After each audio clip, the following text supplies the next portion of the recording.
Hindi yung ngiti sa harap ng tao, no, mga kapatid. Hindi yung filtered version mo sa social media. Hindi ka na makilala. No?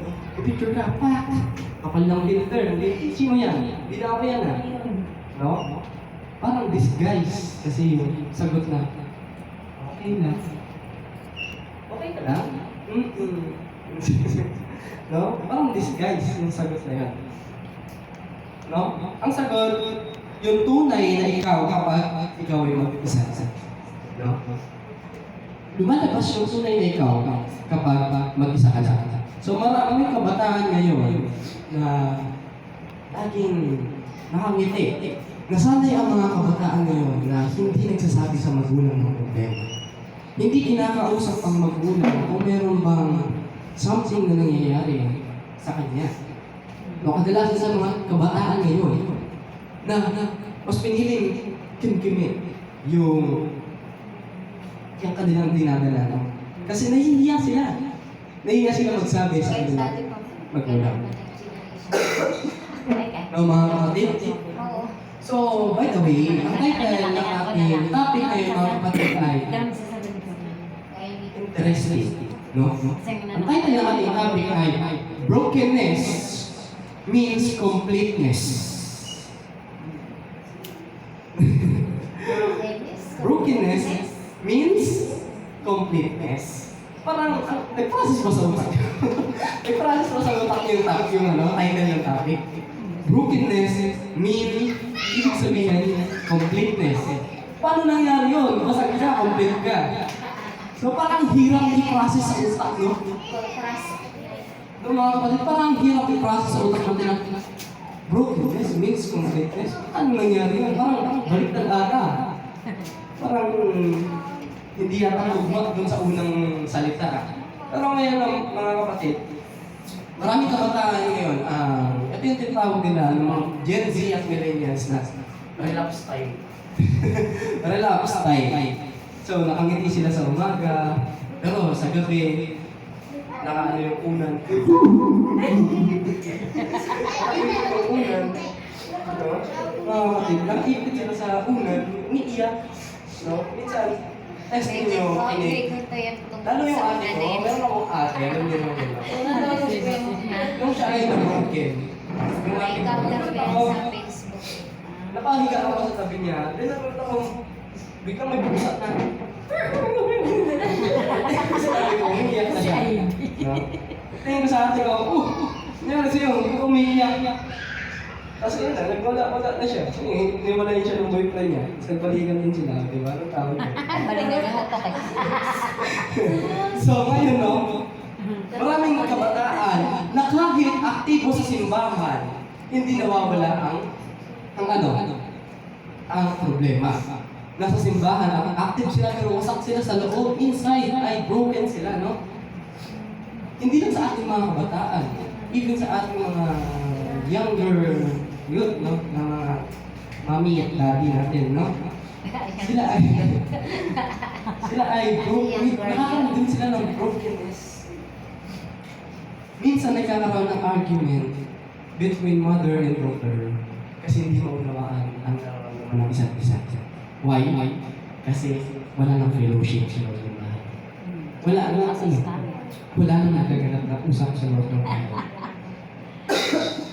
At one thing pa sa mga kabataan ngayon, very wise na sila. Sobrang talino na ng mga kabataan ngayon. Even yung mga bata, marunong na humawak ng cellphone, no? Yung pinsan ko pinsan ko doon sa Taguig. Si Mia din ang pangalan niya, yung batang maliit na babae. No? Hindi siya marunong magbasa at magsulat. Pero pag nag-Roblox siya, wow, grabe, English speaking. Grabe ba? Ay, oo, paano ka di ka marunong magsulat siya magbasa? Bakit nag-i-English siya kapag nag-Roblox ka? So, grabe yung influence ng internet. Minsan may magandang, din pala ito, no? Pero, karaniwan sa mga edad ko, no? Lalo lang sa mga 15 to 19 pataas, sila, magagaling sila magpayo. Sa iba, magaling sila magpayo, no? Even me, minsan kapag meron akong kaibigan na lumapit sa akin, lalo pag mas bata sa akin yung kaibigan ko. Kuya, ganito, ganyan. Ayun, parang ang talino ko sa harapan nila, no? Parang napakatalino, parang sobrang dami ko ng experience na nagawa. Tapos pinapayuhan ko sila. So, marunong magpayo sa iba, pero hindi alam paano tulungan ng sarili. Ouch. So, ano mga kapatid, minsan nakakagaling magpayo sa iba, pero hindi na-apply sa sarili. Even yung mga kapatid, nakakapagpayo ko sa iba, tapos minsan napapaisip ako pag naghiwalay na kami ng friend ko. Payo ako dun ah.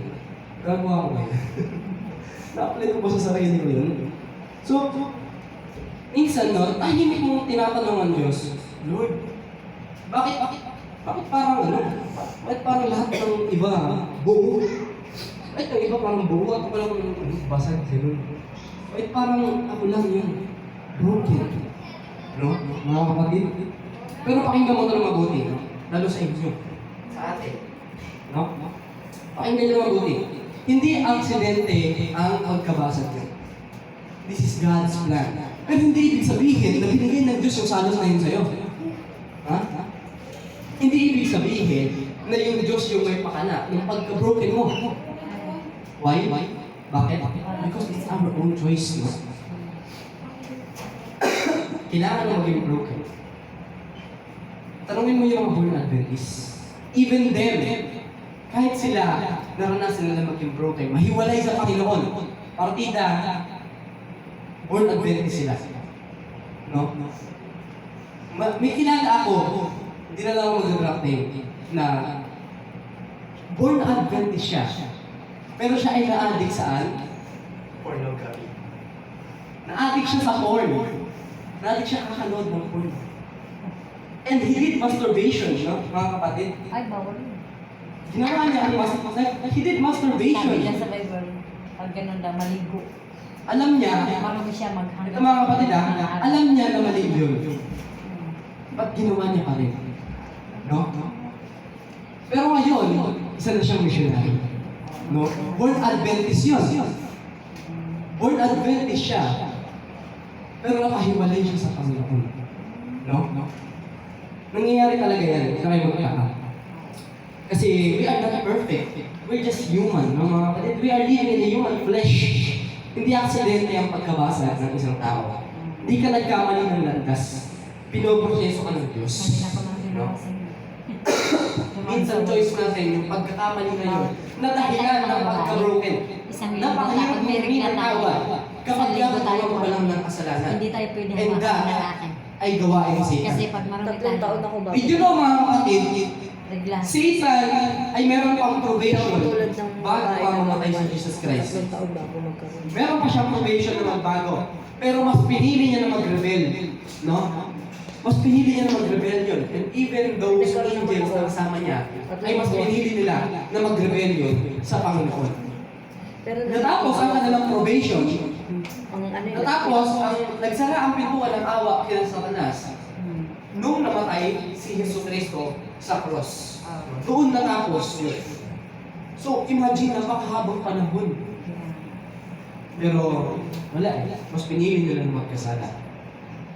Sa Biblia, no, mga kapatid, ang basag ay hindi tanda ng pagtatapos. Ito ay paghahanda. Nire-ready ka ng Panginoon. Saan? In a great path. No, mga kapatid? Habang ikaw ay nire-ready niya, no, sa kanyang mabuti na plano, no, mga kapatid, brokenness means completeness. Kapag basag ang plano dito sa akin, itatapon na. No, mga kapatid, tinatapon na. Kapag sira ang gamit, pinapalitan na. Kapag may mali ka, cancel ka. And kadalasan ito nangyayari sa social media. Diba? No. Diba? Kadalasan nangyayari ito sa social media. Mamaya na yan, no? Gawa nyo muna. Painig muna kayo sa akin. Seryoso kasi ako. Because this is a very important message na kailangan niyong malaman. Naranasan niyo na ba mag-broken? Naranasan niyo na mag-broken?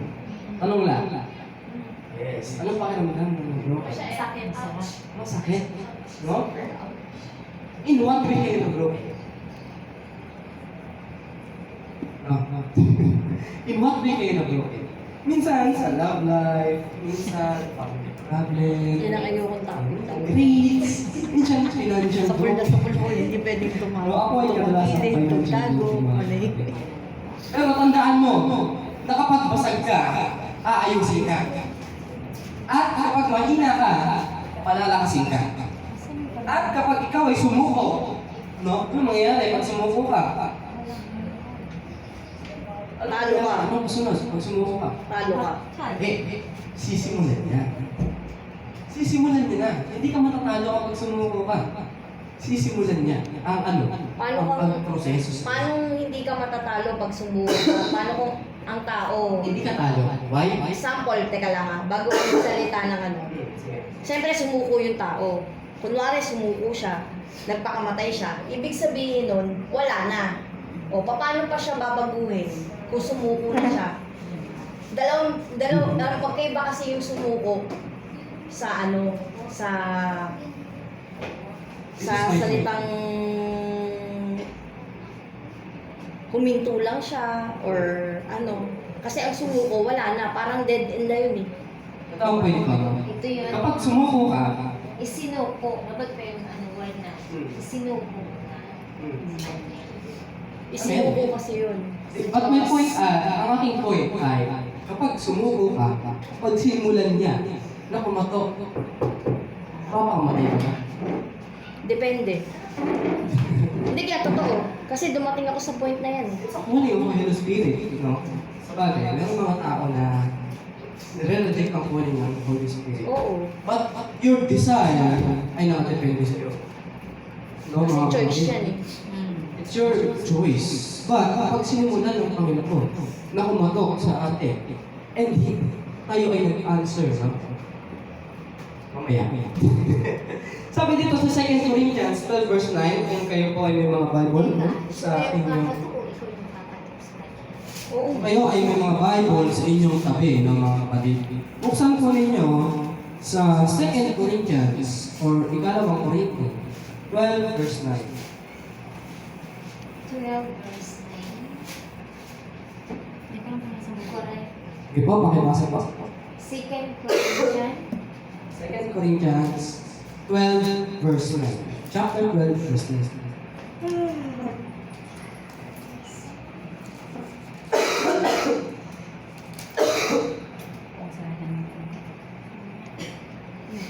Sabi po dito, subalit sinabi niya sa akin, ang aking biyaya ay sapat na sa iyo, sapagkat ang aking kapangyarihan ay nagiging sakdal sa kahinaan.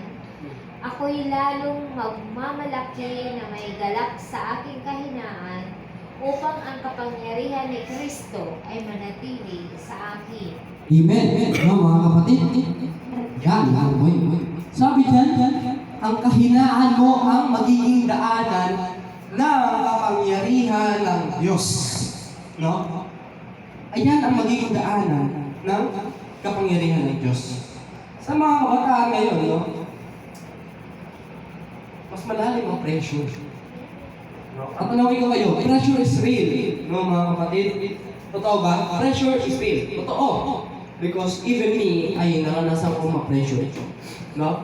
Sa panahon ngayon, ang sukatan ng halaga, likes, followers, grades, achievement sa buhay, approval ng tao, at kapag di mo inabot, feeling mo, failure ka, feeling mo, hindi ka mahalaga, no? Feeling mo, walang plano ang Diyos sa'yo. No? Pero ang katotohanan, kailangan nyo ng prayer. You need prayer. Why? Because prayer ay kumukonekta sa Diyos. No? Mga kapatid. So paano ka kukonekta sa Diyos kung wala kang prayer? Paano ka lalapit sa Kanya kung hindi mo siya kakausapin? Paano ka mag-a-ask kung anong plano niya sa'yo kung hindi ka magtatanong? Ano sabi ng Panginoon? Na? And you will magbubuksan. Bumuksan ng pinto. Meron pa isang sinabi. No? Mga kapatid? Seek. Na? Seek and ano mo ito? You shall find. So, ang totoo niyan, hindi ka tinawag ng Diyos dahil magaling ka. No? Hindi dahil magaling ka sa ACADS. Hindi dahil magaling ka mag-memorize. Dahil may talento ka. Tinawag ng Diyos na yun doon, no?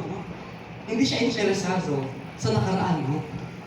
Interesado siya sa future mo. Kung sino ka sa hinaharap. Doon siya interesado. No, mga kapatid, tinawag ka niya because He loves you. We love us because we love Him because He first loved us. No, mga kapatid. Minahal natin siya kasi una natin siya minahal. So mga kapatid, no, maraming kabataan ngayon, ang takot maging totoo. Kasi baka, inisip nila, husgahan, i-reject, iiwan. Pero ang Diyos ng mga kapatid ay hindi natatakot sa totoo mong kalagayan. Kadalasan, tayo lang hindi marunong tumingin sa pagmamahal ng Diyos. Totoo na hindi natin kaya sumakin. Pero, kaya natin tanggapin. No, mga kapatid, kaya natin tanggapin yung pagmamahal ng Diyos. Sabi dito, ang Diyos ay hindi natakot sa totoo mong kalagayan. Handa kanyang tanggapin kahit sino ka. Sino ka man. Sabi sa Hebrews 4 verse 15, meron tayong dakilang saserdote na nakakaunawa ng ating kahinaan. Sino yun? Pakibasa po sa Hebrews 4 verse 15. No? Walang iba na nakakaunawa ng kahinaan mo. At kahit ikaw, hindi mo kayang unawain kung saan ka mahina. No? Chapter 4:15. Hebrews 4 verse 15. Sabi ko ito. Kahit tayo, hindi natin kaya i-measure kung gaano tayo kahina. No? Kasi kahit alam natin mali, minsan nagagawa pa rin natin. No, mga kapatid? Kaya ang sabi dyan sa Hebrews 4 verse 15, Ito, sapagkat tayo'y mayroong isang pinakapunong pari na marunong makiramay sa ating mga kahinaan. Isa na tinukso sa lahat ng mga paraan, gaya rin naman natin. Gayon may walang kasalanan. Sino yan, mga kapatid? Says Jesus. That is Jesus Christ. No, mga kapatid. That's Jesus Christ. Na lubos na nakakaunawa kung ano ang nilalaman ng ating puso at isipan. No? Fun facts no, mga kapatid. Ang agila ay kahit nasa himpapawid, kaya niyang makita yung pinakamaliit na langgam. Pero ang Diyos, ilan ang pagitan ng langit? Ilang meters? Nagpas ilang heaven meron? Three! Tatlong langit ang meron. Imagine kung nandun siya sa pinakataas. Napakataas doon ng mga kapatid. Pero kita niya ang pinakahibuturan ng inyong puso. Nababasa niya kung anong next na gagawin mo. Kaya sabi dito, meron tayong dakilang saserdote na nakakaunawa sa atin. What do we need to do? Surrender ourselves. No? Because siya ang nakakaintindi ng lahat. Alam niya kung ano ang gagawin. Siya ang may hawak ng plano sa buhay mo. Naiintindihan niya ang anxiety mo. Naiintindihan niya kung ano yung mga temptation mo sa buhay na hindi mo kaya maiwasan. Alam niyo ba ang tawag yan? Anong tawag yan sa kasalanan na hindi mo maiwasan? Darling sin. No? Hindi mo kayang bitawan yung dati mong ginagawa. Minsan ito ay traditions. Yung sabi ko kanina, na, meron akong isang kaibigan, yung missionary, na World Adventist yung kanina, na-addict siya sa pornography. Ang tagal bago niya siya naiiwan. Even music, Yung mga kapatid, ang music ay napakahirap iwanan, lalo na kung napakahilig ko sa music. Napakahirap iwasan ng music.